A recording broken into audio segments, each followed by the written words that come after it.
Assalamualaikum warahmatullahi wabarakatuh. Selamat siang semuanya.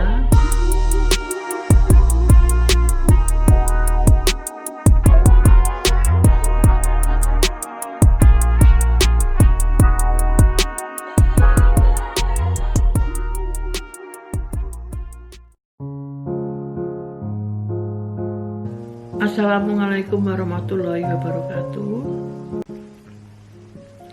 Ini mata kuliah ekonomi publik. Ini menganalisis sektor publik. Materinya menganalisis sektor publik. Ada 4 tingkatan analisis terhadap sektor publik, yaitu menguraikan apa yang dilakukan pemerintah, yaitu sektor publik dalam suatu perekonomian, menelaah konsekuensi dari tindakan pemerintah, kemudian mengevaluasi berbagai pilihan kebijaksanaan dan menafsirkan kekuatan-kekuatan politik yang mendasari keputusan-keputusan pemerintah. Ya, kita uraikan satu persatu. Yang pertama, menguraikan kegiatan-kegiatan pemerintah dalam hal sektor publik dalam perekonomian.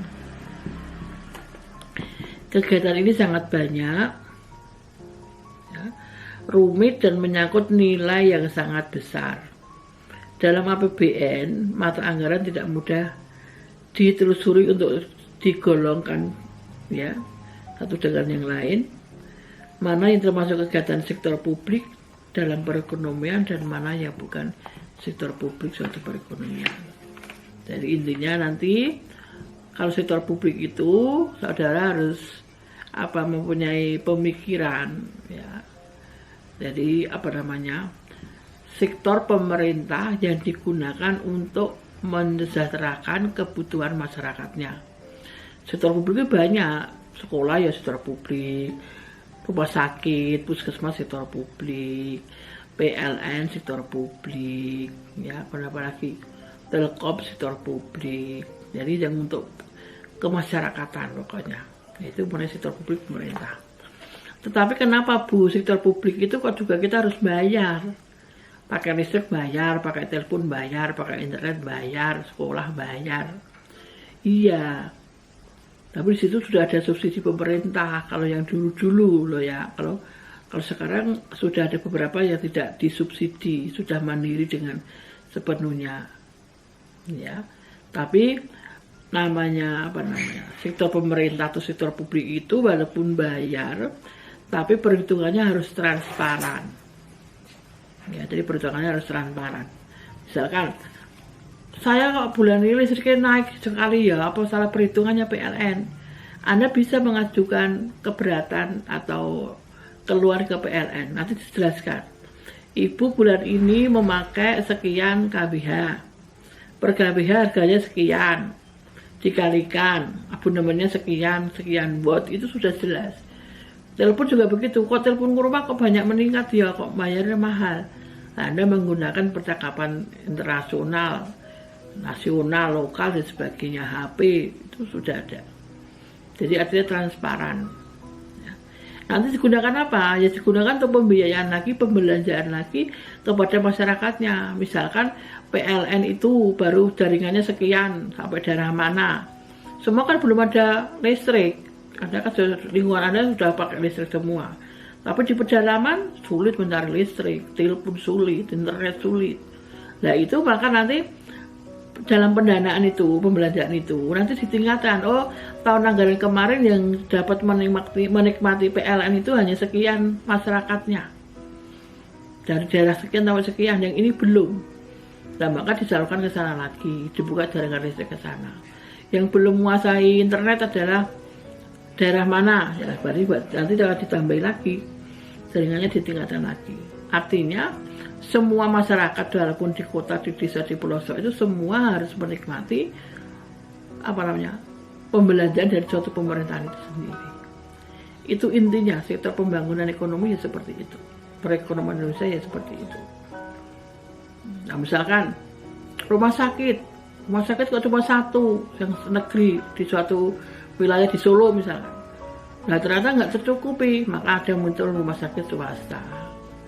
Rumah sakit yang mana, klinik yang mana.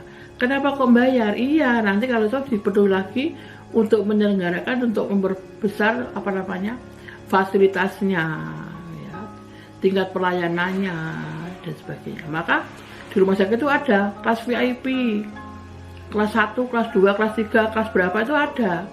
Dan harganya juga tertera di situ, sudah jelas, transparan. Kalau Anda masuk di kelas ini, per kamarnya semalam sekian. Kalau Anda masuk di kelas ini, sekian per malamnya, begitu. Sehingga nanti masyarakat menyesuaikan dengan kemampuannya. Aku mampu yang ini, ya masuk kelas ini. Kemudian dibantu adanya BPJS yang sekarang masih kredit ya, masih bermasalah. Karena dalam kondisi kayak gini, BPS naik, ya, dan sebagainya. Nah nanti biar dibahas sendiri aja. Kenapa kok BPJS kok naik? Sedangkan kalau orang sakit pakai BPJS nggak cepat dilayani. Nah itu juga pro dan kontra. Yang satu itu mensubsidi, yang punya mensubsidi, yang nggak punya. Ternyata setelah pelaksanaannya itu tidak langsung ditangani oleh rumah sakit. Ya, jadi BPJS umum, buku mandiri begitu. Kalau mandiri cepat dilayani, kalau BPJS enggak. Nah itu mungkin sistematikanya yang kurang. Ada yang mengusulkan waktu awal-awal DPR itu, kalau mau menarik BPJS itu atau dinaikkan, ya pelayanannya juga dinaikkan.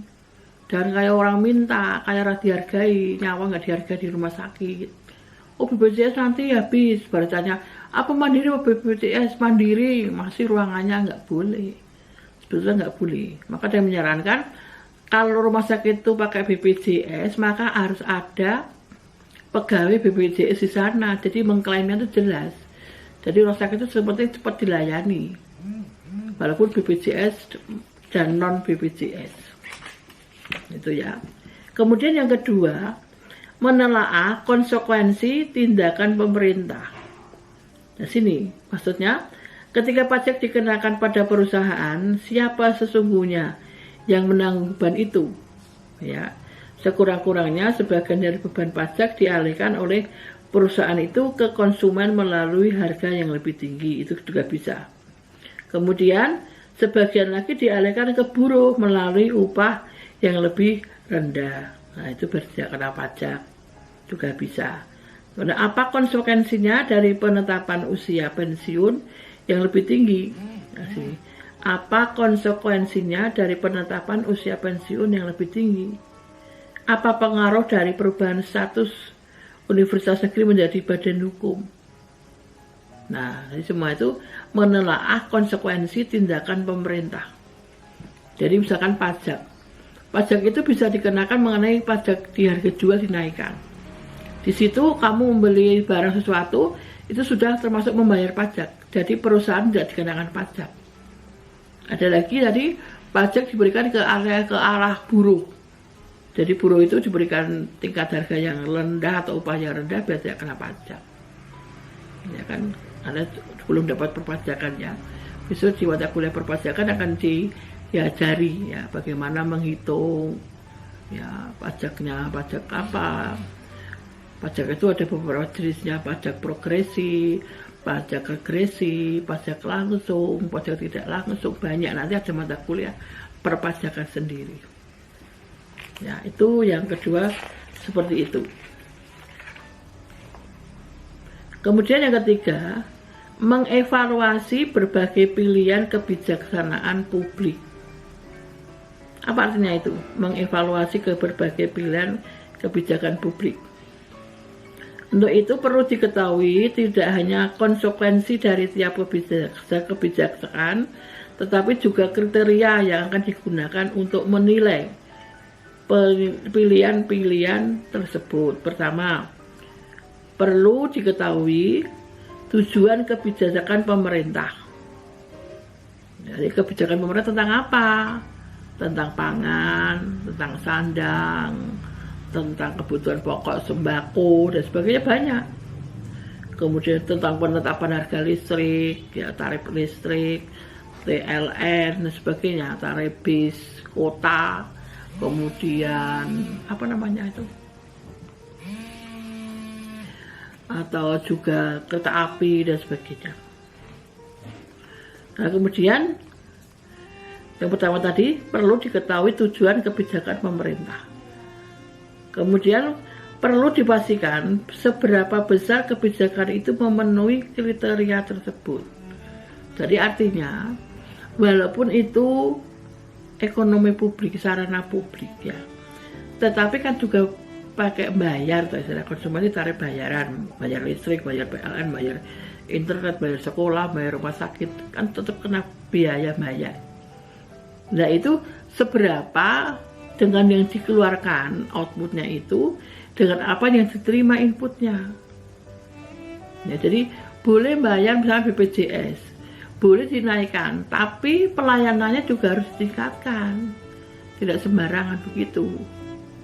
Nah kalau sesuai misalkan kuliahnya kok mahal, lah fasilitasnya juga bagus, perpustakaan lengkap, lab komputer lengkap, lab bahasa lengkap dan sebagainya.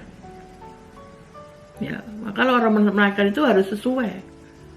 Kalau nggak ada yang dinaikkan fasilitasnya ya jangan dinaikkan. Misalkan kuliah jangan dinaikkan dulu, kalau tidak ada sarana-prasarana yang lain yang menimbulkan kebaikan lebih baik lagi.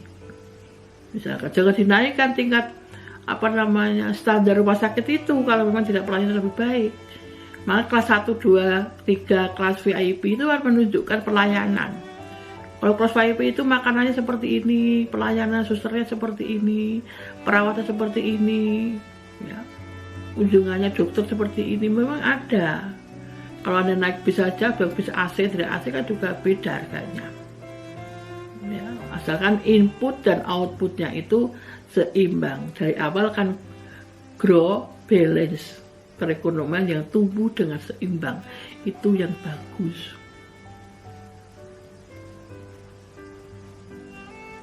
Kemudian yang keempat, menafsirkan proses-proses politik.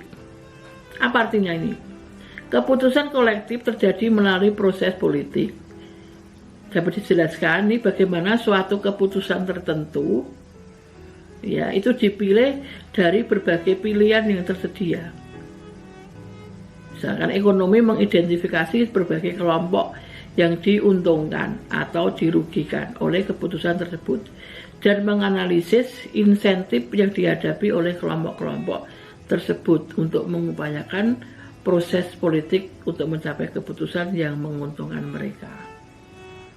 Nah, coba dalam hal ini ekonomi juga menganalisis struktur pemerintahan.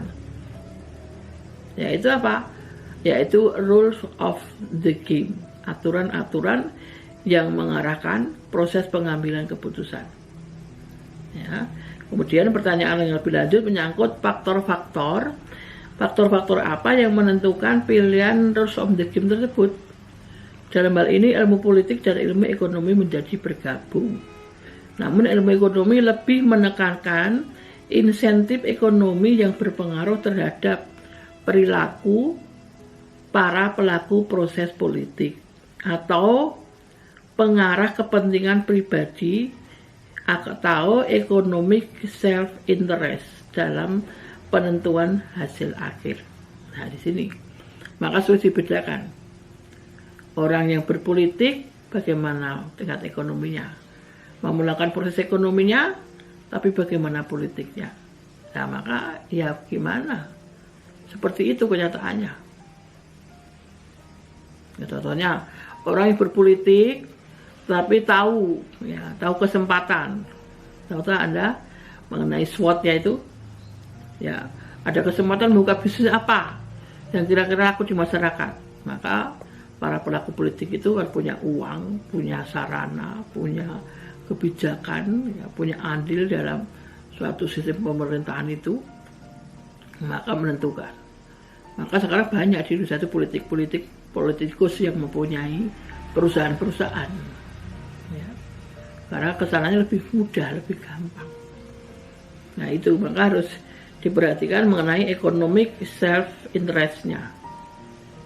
Ya, dalam penentuan hasil akhir tidak boleh condong kepada mementingkan segolongan tertentu atau politik. Maka dalam Undang-Undang Dasar 45 kan ada pasal yang mengatakan bahwa pasal berapa itu yang menyatakan begini loh, hal-hal yang hal-hal dikuasai pemerintah untuk kepentingan masyarakat banyak. Jadi yang merupakan itu kepentingan untuk masyarakat banyak jangan dimonopoli oleh golongan tertentu atau para politik tertentu, ya, tetapi untuk diakses, ditarik kepada tangan pemerintah, nanti disebarluaskan kepada masyarakatnya. Jadi begitu. Nah, kita kan juga nanti akan dibahas mengenai politik praktis, politik terbuka, politik tertutup, ya, mata kuliah tertentu mungkin ada seperti itu. Ya, demikian uraian saya untuk mata kuliah ekonomi publik sampai di sini. Nanti untuk UAS-nya akan saya kirim lewat WA group. Tugasnya apa saja, ya. Kuliahnya sampai di sini dulu. Nanti sudah berakhir mata kuliah ekonomi publik.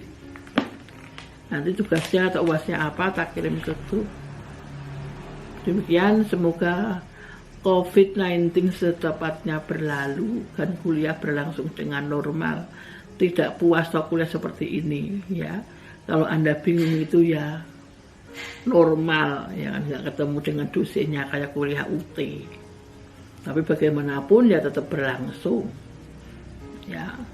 Tetap Anda perhatikan materi-materi yang sudah Buning berikan untuk menjawab UAS-UAS yang akan datang. UAS-nya yang akan datang itu dari materi-materi yang saya sebutkan tadi. Demikian ya, demikianlah ya.